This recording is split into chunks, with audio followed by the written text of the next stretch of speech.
సంజీవని ఘట్టం ముగిసిన తర్వాత లంకలో మళ్లీ యుద్ధం రోగింది. రావణుడు తన కుమారుడు ఇంద్రజిత్తును పిలిచి రామ, లక్ష్మణులను సమూలంగా సంహరించాలని ఆజ్ఞాపించాడు.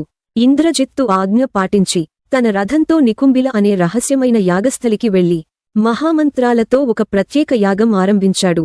ఆ యాగం పూర్తవగానే అతడు అవిజేయుడవుతాడు.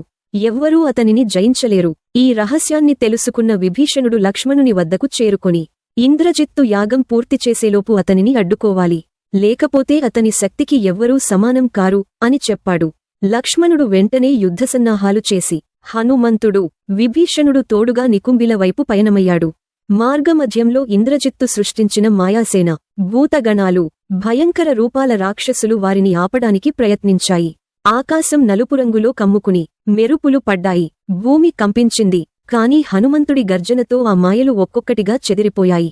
లక్ష్మణుడు తన ధర్మబలంతో, క్షత్రియ ధైర్యంతో ముందుకు సాగాడు. చివరకు యాగస్థలానికి చేరుకొని ఇంద్రజిత్తు యాగాన్ని భంగపరిచాడు. కోపంతో ఉప్పొంగిన ఇంద్రజిత్తు తన మహారథంపై కూర్చుని మాయవిద్యలతో కనిపించకుండా పోరాడసాగాడు. ఆకాశమంతా అతని బాణాలు వర్షంలా కురిపించాయి.